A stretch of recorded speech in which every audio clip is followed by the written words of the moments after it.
Classique.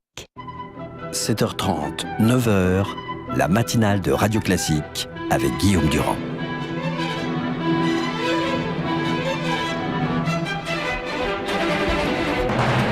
L'invité politique sur Radio Classique et LCI.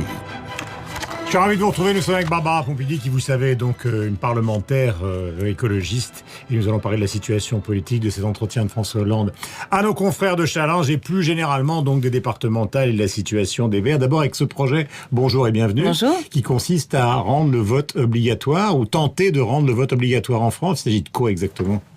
Il s'agit d'essayer de faire en sorte que, enfin, les élus aient une base en fait représentative. Quand il y a un taux d'abstention qui avoisine les 35% pour les législatives, les 56% pour les européennes, on voit qu'il y a une perte de légitimité. Et on parle de 50% pour les départementales. Oui, c'est ce qui se dit. On a une perte de légitimité des élus. Donc on peut comprendre qu'il y ait un désintérêt pour la politique, mais en même temps, quand on est citoyen, on a des droits et des devoirs, donc il faut se déplacer pour aller voter, quitte à dire d'ailleurs que personne ne nous plaît et voter blanc. D'accord, ça, c'est important de reconnaître le vote blanc. Après les départementales, il sera déposé quand par François de Rugy ? Il a été déposé hier, je crois, ou avant-hier. Bon, évidemment, il ne pourra pas s'appliquer là pour l'élection qui arrive, mais on va essayer de faire en sorte qu'il puisse s'appliquer dès que possible. Malheureusement, comme vous le savez, nous n'avons pas encore la majorité. Et avec une amende de 35 € pour ceux qui n'iraient pas.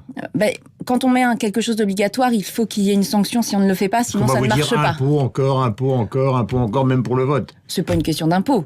Les personnes, c'est si les gens ne se déplacent pas. Si les gens se déplacent, il n'y a aucun problème, ils ne payeront rien. Après, il faut qu'il y ait une petite dissuasion. 35 €, c'est pas non plus énorme. La question est de savoir s'il y a beaucoup de nos confrères européens qui partagent ce type de pratique.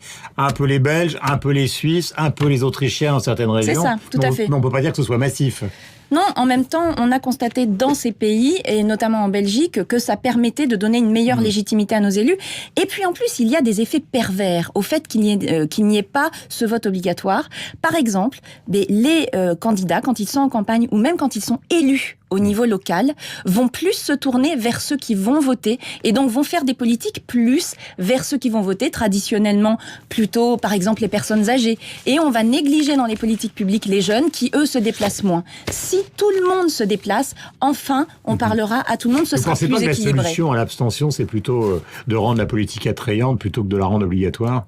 Évidemment. De toute façon, le vote obligatoire ne serait qu'un moyen parmi d'autres. Mais si on redonne envie aux gens en montrant qu'on fait de la politique proprement, qu'on fait de la politique correctement, c'est-à-dire en écoutant ce que les gens ont à dire, en prenant des décisions qui ont des conséquences pour eux, concrètement. Et notamment, là, quand je parle souvent de la transition écologique, c'est pas pour me gargariser de mots, c'est parce que la transition écologique, ça crée des emplois concrètement non délocalisables, durables. Mais est-ce que vous pensez avoir le soutien de Manuel Valls dans cette opération ? C'est-à-dire le soutien de vos alliés ? Enfin, on va en parler d'ailleurs. Écoutez, on lance le débat, on verra bien ce que ça donnera, mais en tout cas, vous avez raison sur le fait que ce n'est pas cette solution-là qui va tout résoudre. C'est une question d'ensemble. Il vous faut le soutien des socialistes pour que ça marche.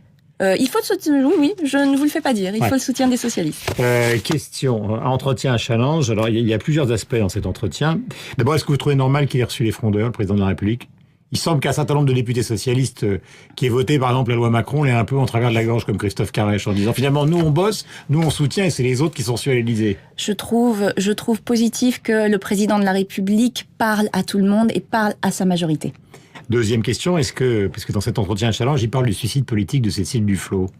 Alors, est-ce qu'elle est sur le voie du suicide ? Et deuxième question qui va avec, est-ce que vous avez l'intention, vous, de Rugy ou Jean-Vincent Placé, d'entrer au gouvernement si on vous le propose à l'issue des départementales ? Ce qui m'intéresse, c'est que, surtout cette année, mais aussi les années suivantes, on dise que l'écologie a un rôle à jouer très important dans la politique française.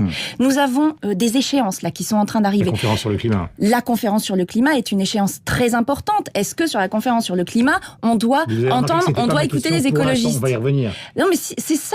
exactement les enjeux d'aujourd'hui. C'est est-ce que... Aujourd'hui, il y a deux stratégies. On va y venir à ça. Il y a deux stratégies. J'ai les journaux.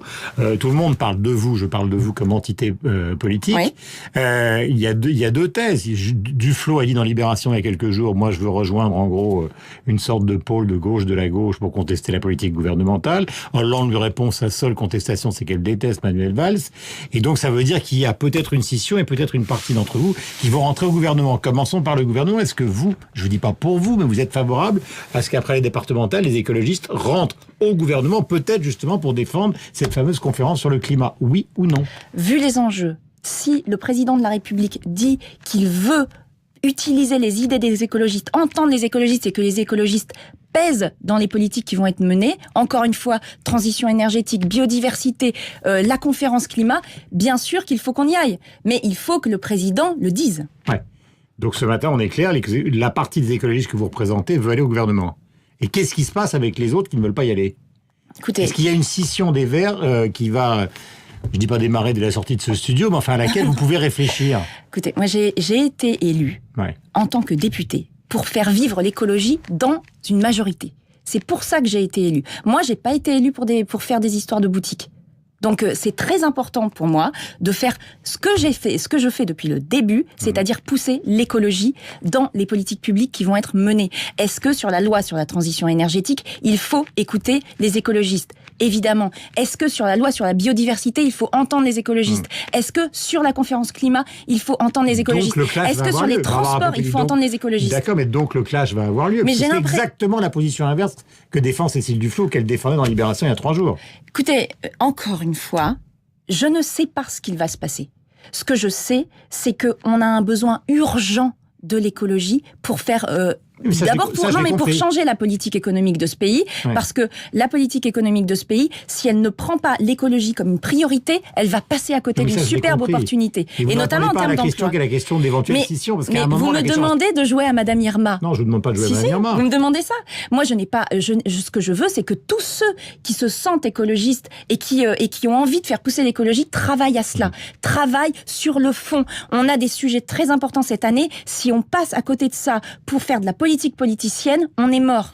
Question, est-ce que vous considérez qu'en marge de cet entretien à Challenge, d'abord, le président a dit on ne change pas de Premier ministre, on ne change pas de politique, ça vous va? Comme contrat de gouvernement? Moi, ce que je veux entendre du président, c'est qu'il prenne en compte les idées écolo. Voilà, c'est ça que je veux qu'il nous dise et que le message passe. Parce que une politique économique, on va pas revenir sur ce qui s'est passé avant. Maintenant, c'est passé, c'est passé.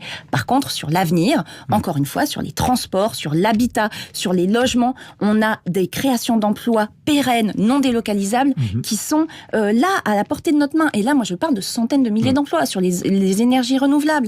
Voilà ce qui, je pense, intéresse les gens. Justement, et en marge de cet entretien, je le disais, il a dit que, je répète la question, mais Cécile Duflot était sur le chemin du suicide politique. Est-ce que c'est un constat que vous partagez?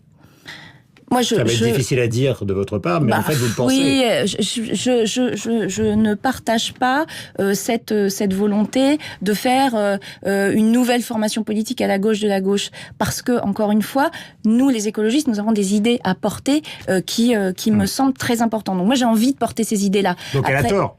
Mais on n'a pas raison ou tort, on peut avoir des opinions divergentes. Moi, je n'ai pas à juger Cécile Duflot. Tout le monde voudrait que je juge Cécile Duflot. Nous n'avons pas les mêmes options. Je ne vois pas les choses de la même manière qu'elle. Maintenant, je ne sais pas, à la fin, qui aura raison. Ce sont des paris.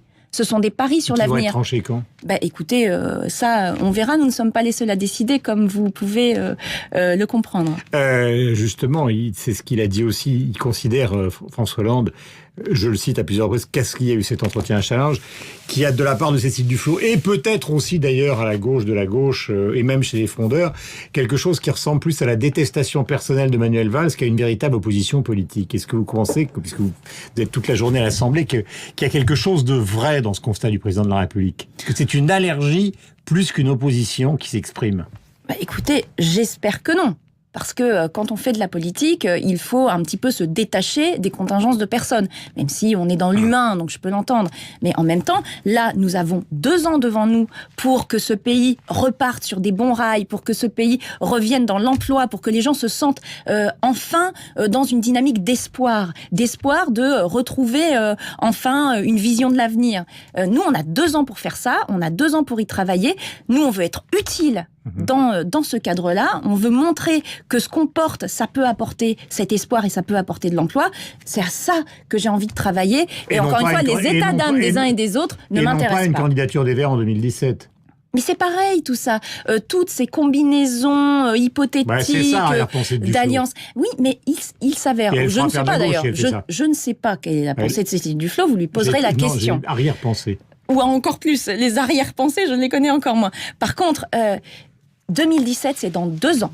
Si d'ici 2 ans, on n'a pas travaillé pour faire avancer les choses et pour redonner de l'espoir aux Français, de toute façon, ce sera perdu pour la gauche. Donc ce qui m'intéresse, c'est ce qu'on fait maintenant et pour les 2 ans à venir. Est-ce que vous êtes d'accord avec un référendum sur Notre-Dame-des-Landes qui sera un référendum local pour savoir si on le fait ou pas, cet aéroport ?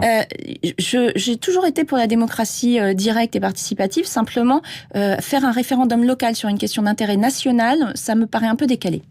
Donc vous êtes toujours sur la liste du non ?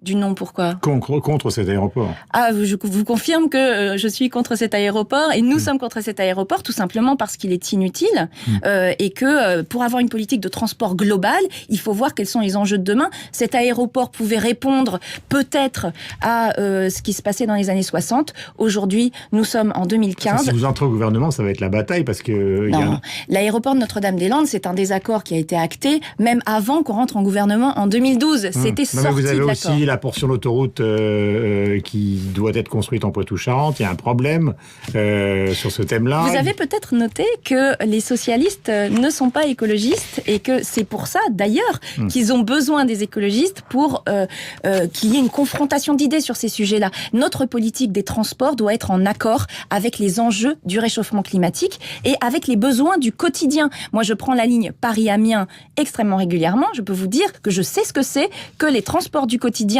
où les investissements n'ont pas été faits et où aujourd'hui on a un énorme retard à rattraper. Si on a des investissements à faire, faisons-les dans ces transports du quotidien, dans le train, dans les transports en commun, dans les infrastructures pour le fret ferroviaire aussi, parce que les camions sur les routes, c'est un problème. Bref, il y a énormément de travail à faire et nous, on est prêts à mettre les mains dans le cambouis. Merci beaucoup Barbara Pompili, bonne journée à vous. Nous allons retrouver Hélène sur l'antenne de Radio Classique et évidemment Jules Jourdan sur celle